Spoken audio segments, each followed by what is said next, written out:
Hey, What's up? let me we got kicked off. I got kicked off one of my Oh, one of your talk amongst yourselves. Oh, okay. Hey, everybody. It's Kevin and Jay. Family Matters. It must be Family Matters time. Thursday. It's Thursday at noon where I live and Thursday at 11 where he lives. And, All right. we're going to answer all your questions about families and addiction and codependency, and we might throw a little college football. I have allowed a one-time exemption. Since my team is sub 500, I live in the SEC territory. I get to pick an SEC team to be loyal to, and I have picked the Georgia Bulldogs. Really stepping on a limb there. Well, it's actually a proximity thing. Hey, I could have gone with Alabama like every other clown, but Well, anyway, we do this every Thursday or whenever we're available. It's been both of us have been traveling the last couple of weeks, and it's just been one of those things. But people kept that like, when is it going to come back? We're back, and we do this every week, like Kevin was saying. Yeah. Answer the questions most of us are thinking, but sometimes don't have an opportunity to ask them. And so we do our best to stump Kevin. So, yeah, in the heart of football season and political climate, whatever. So let's just bring some good, loving family awareness when everyone needs it. What do you got? Let's go right into it. So, how can I help my loved one without enabling them? I want to be there for them, but every time I offer support, I worry I'm just allowing them to continue down this path. How do I know when I'm helping versus enabling? That's a common question. A common question. Yeah. Yep. That's a great question. And I think I have a pretty great answer. The question about how do I know when I'm enabling is my response is always the same thing. Well, is it something they can do for themselves? Ooh, I like that. And then the response to that is, well, yeah, but they won't do it. I said, I didn't ask that. So now you're trying to prevent them from having consequences. That's not part of and that's enabling. Hey, oh my God, somebody said hi. we haven't had anybody comment for like 6 months. Kevin. Oh, goodness. These are not real people. Well, yeah. Anyway, so the answer, great, bots, the answer is it something they can do for themselves? And it doesn't matter if they will or won't do it. It's something they can do for themselves for two reasons. One, we want the person to handle it and deal with their stuff. And I'm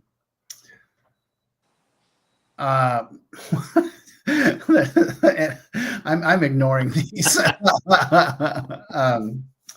We got a lot of hellos from people all over the country. Okay, sure. And we're international now. I guess that's the reframe. We're international. We're worldwide.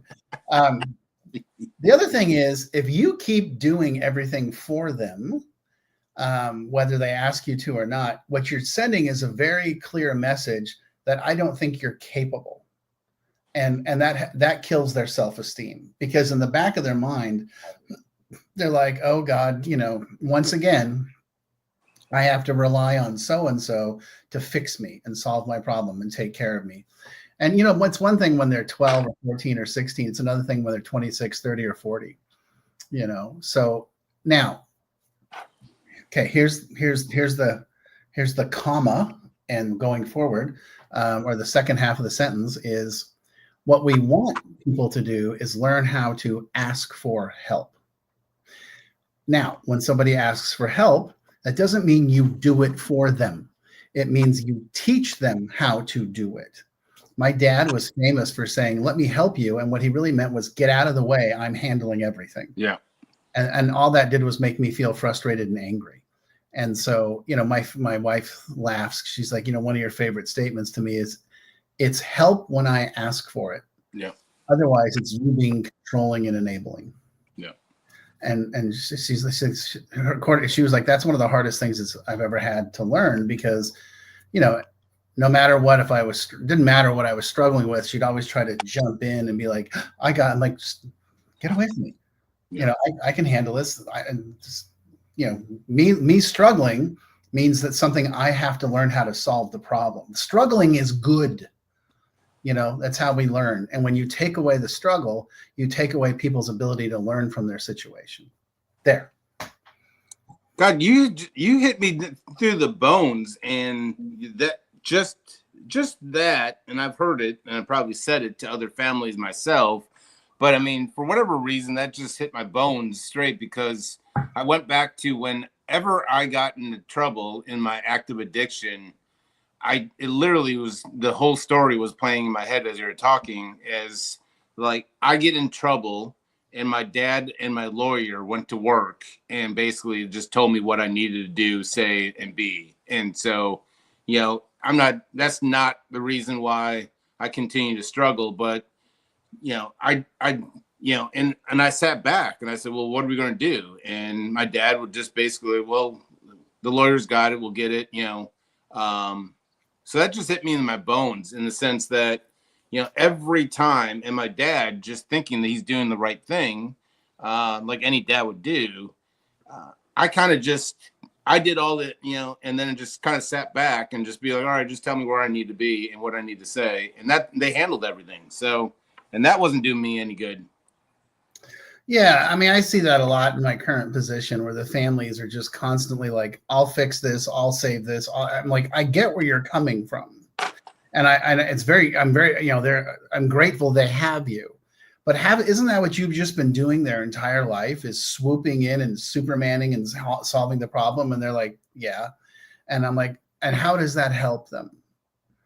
And then, so here comes the therapy part. Why is it so important for you to go in and fix their problem? And why is it so hard for you to watch them struggle? Yeah. And that's the part that I think is so critical, you know? Yeah. Well, I mean, it's the age old, you know, I don't want them to have a criminal record. I don't want, you know, credit to, you know, like these, you know, and there's times when I hope they realize, like, is it, you don't want it on their record, or you don't want people to hear that your son got, you know, whatever, or, you know, so you're exactly right. Once again. So another question, and much the same as the live question. Kevin, why don't they just stop if they know it's hurting themselves and everyone around them? They see the impact it's having on our family, on their own health, and on their future. Why isn't that enough to make them quit? I just don't understand. Oh my gosh, that is just one of the old school questions, you know, is why do they keep doing this? And the answers are, well, you know, okay, so here's how I'm going to answer the question. Okay. And I'm going to explain to the person that asked that question, which is a great question, by the way, how in recovery we define alcoholism / addiction. I'm going to throw in addiction, you know, violate the traditions. And when we look at the first step, we say we're powerless over alcohol and our lives have become unmanageable. What that means, how we define that, and we're powerless, is that there's three parts. There's the physical, the mental, and the spiritual. And the physical part is what we call the phenomenon of craving. And what that means is I literally have, my body reacts to alcohol and drugs differently than 90% of the population. So that's a big piece of it. Okay. And so, you know, like my sister, who's my biological sister and is 3 years younger than me, and, you know, she doesn't react to alcohol and drugs like I do. You know, she doesn't have what we call the phenomenon of craving. And what we mean by that is once we start, we can't control it and we become unpredictable. Everybody, a lot of times people think it was, well, every time you drink, you just get blackout drunk. Well, no, that really wasn't the case. I mean, most times, yes, but but then the alcoholic's like, well, there was that one time in 1975 where I had one beer, and I'm like, that doesn't count, and you know, but I was 11. 1975, that day, I remember it well. Right? I mean, I do. But it's that once the phenomenon of craving is the physical allergy, which means once I start, I cannot control it and I become unpredictable. I don't know what's going to happen. And by the way, I like that. Okay. The second part, and this is the quickie version, and the second part is what we call the mental obsession. And the mental obsession is if I know I have the physical allergy, the mental obsession is, I call it the big lie. This time it's going to be different. This time I'm going to control it because I'm going to drink left-handed. This time I'm not going to hang out with Jay. I'm going to hang out with Eric and Duke, or it's this girlfriend, so I got to get rid of her and go to this girlfriend, or it's this job, or it's, it's this industry, it's this. It's always the outside forces. And the lie I tell myself is, if I can just manage everything, I'll be okay. And so that's the mental obsession. I'm obsessed with the idea that I can somehow control it. Which brings me to the third piece, which is the spiritual malady. And the spiritual malady is really straightforward, is that despite the fact that I acknowledge and understand that I have a physical allergy, okay, and that I have phenomenon of craving, and that I have a mental obsession, and that I think this time it's going to be different, despite the fact that I see that and I acknowledge that and I know that I have those issues, I'll never ask for help. I will never ask for help because I have a huge ego and I basically think I'm the center of the universe and that I can solve all my problems and take care of everything. So that's a long way of answering why does he keep doing this? Because he's suffering from that disease. Okay, that's the simple answer. He has all three elements of that disease inside of him. Now, you're not going to find that in the DSM. You're not going to find that in a neuroscientist, or anything like that. But that's a very straightforward way. And most of the families that I work with, when I explain that to them, they're like, oh, well, that makes sense, And I'm like, yeah. And it makes sense to us when a sponsor breaks it down to us and says, here are the deal. And then, do you have these? And there's a whole process we go through in sponsorship of answering those questions. We get locked in so the first time that was done with me was 1993 in Los Angeles. So, that was a long time ago. But you just saw me recite it to you. And I can tell you exactly how that equates into my body and my mind and my life today. And those things never go away. And if you have that, congratulations, you're on the team. If you don't, you're not, so. Well, Kevin, I got a problem with your answer, and you didn't answer the question. You basically just told my story, and I did not appreciate that. So I don't know why you insist on telling my story every week to people, but just stick to the questions, please. Like, don't bring me and my story into this. Right. Let me try again. Okay. Jesus. I'll give you another opportunity, but I swear if you go into my story, it's over. So, why don't we kind of just, I'm going to combine two. And so whatever sticks out in your mind, you can answer accordingly, but I think they're fairly, so basically one question is, how do I protect myself emotionally while supporting them? Loving them is so painful sometimes, and I find myself constantly stressed, anxious, even resentful. How do I stay strong and support them without losing myself in the process, which is a huge, I'm not belittling. That is a hefty question. But another person, and it's almost as if they're connected. But then we have another question. What are healthy boundaries, and how do I set them without feeling like I'm abandoning them? I've been told to set, healthy, she puts in quotation, boundaries. But when I do, I feel like I'm pushing them away. how can I protect myself while still showing them I care and want them to get better? It's kind of the same, I would say. So have at it. I'm sorry, I wasn't paying attention. I'm just kidding. So how do I set healthy boundaries without pushing them away? Well, And so also, and how do I not lose myself in and take care of myself. Yeah, no, I totally dig that. Part of setting healthy boundaries is it might be pushing them away. And so what, here's the thing, and this is the conversation that I have with the families that I work with. They're like, well, but if I set that boundary, he's going to get mad and then he's going to do this. And I'm like, okay, so I want you to understand something. Setting a boundary is about you, not about him. So if you got to do what's best for you and not sort of, and not try to anticipate that's, believe it or not, that's still you trying to control him and how he reacts and how he behaves. And that's what we're trying to get out of. I want you to stop worrying about what he's going to do or what he's going to say. Because that's the problem, right? The problem is that you're still controlled by your anticipation of what he's going to do or not going to do. So and that's the healthy aspect to the boundary, right? So I think she's asking kind of mainly what's a healthy boundary. So what you're saying is protect yourself. That's the healthy, right? Yeah, right. So the boundary. So the thing you have to ask yourself is, what do I want? Mm-hmm. So if this person was asking me, how do I set an appropriate boundary? I would say, well, what do you want? And for you, not, and a lot of times there's a lot of conversation that goes on there about breaking that down into what that means. Okay. Because a lot of times like, well, I want him. I'm like, no. What do you want for you? I mean, not to interrupt you, but you just hit on, when you ask that question, do you find that families are like, no one's really ever asked me that question?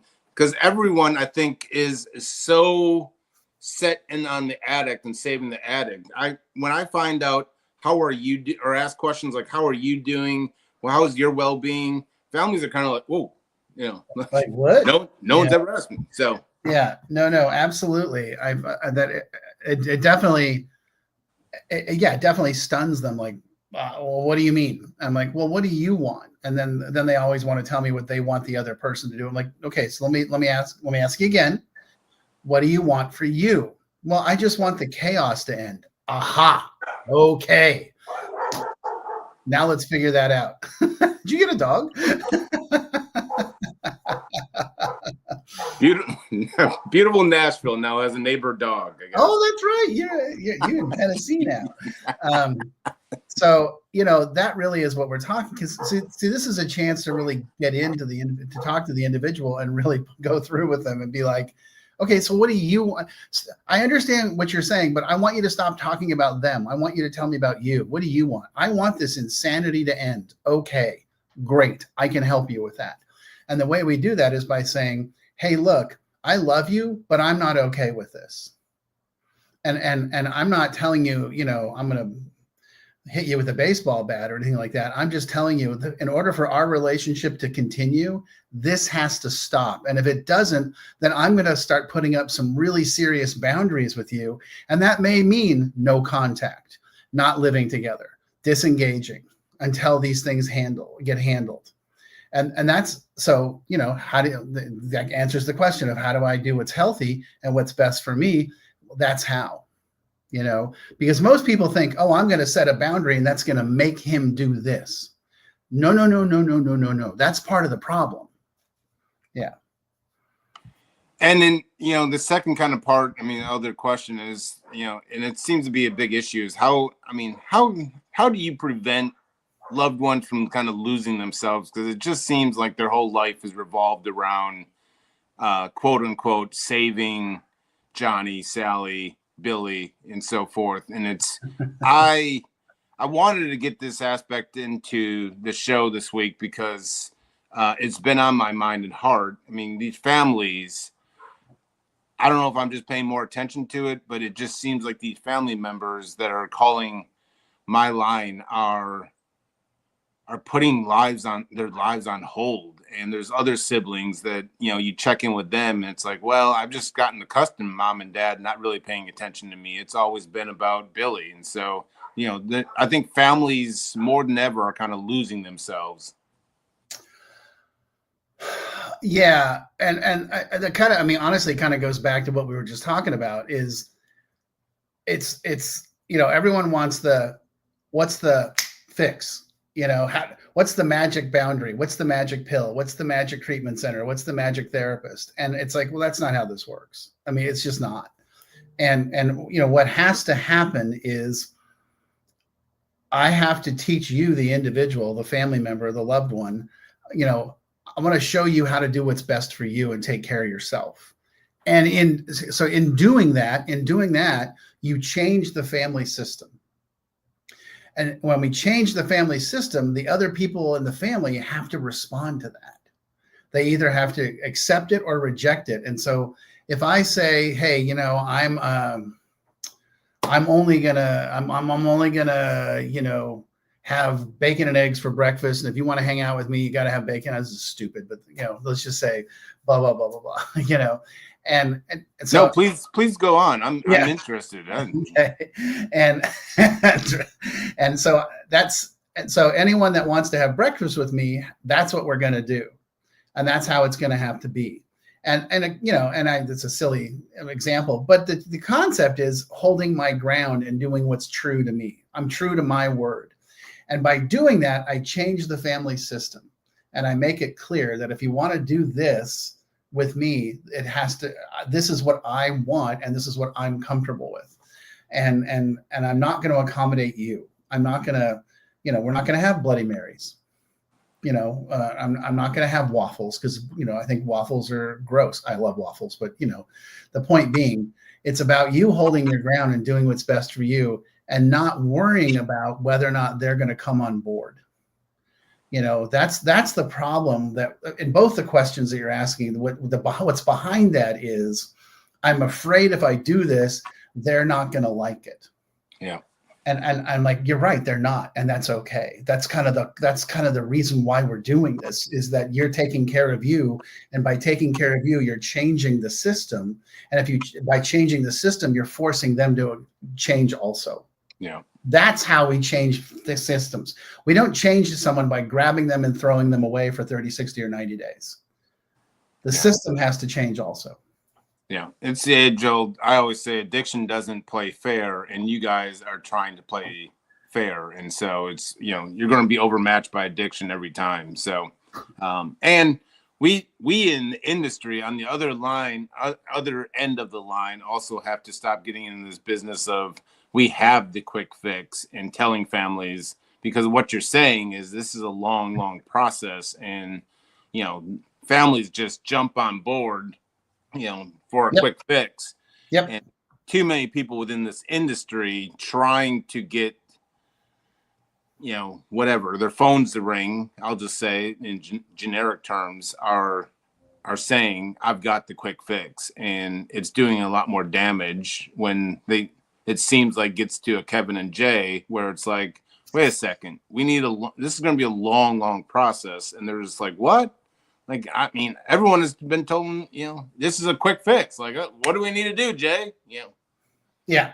Well, and that's, I work at Jaywalker. It's a 90-day program. And the truth is it's not a 90-day program. It's actually more like 180-day or 365, because that's where we see the most effective move. That's where we, but if you walk into every person you talk to, we're like, so we're a year-long program and it's, we don't take insurance. They're like, it's nice meeting you, but when they see results at every 90-day mark, they're like, oh my God, he has completely changed. Oh my God, he's even getting better. Oh my God, he's starting to get into initiative and take care of himself. Yeah. I mean, who are you kidding? Jaywalker is a life treatment. I ran into an obvious Jaywalker alumni because of his swag. And I asked him, this was in Dallas. I mean, I don't even know him. And he was like, yeah, just got back into town after, spending whatever month. I mean, you guys just have a lifestyle and you're promoting that lifestyle, which is a new lifestyle designed for living that work. So you guys are a lifestyle change. Yeah, I mean it is, and that's and for the family, not just for the individual, and that's the part that we're really having a lot of fun with and having a lot of change we're seeing is that me working with the family is forcing the family system to change. Now, I want to be honest with you, it's also creating a lot of conflict between the guy and the family, and there's a lot of like, why do you keep telling my parents no? I'm like, well, that's the answer. It's like, and you sprinkle conflict on your eggs and bacon every morning, Kevin. We know that. So, that's nothing on it. That's just seasoning for you. But well, good job today, Kevin. I think you clocked in and did. We had people respond through questions. We had a dog that was trying to get your attention. So you you certainly stirred up emotions. So until next week, we'll do this all over again. Keep the questions coming. We do this every Thursday. And if you're watching a replay, you can always put it in the comments, or you can reach out to me directly or Kevin directly on social media. And we love getting these questions. So keep them up. So I'll see you next week. All right, brother.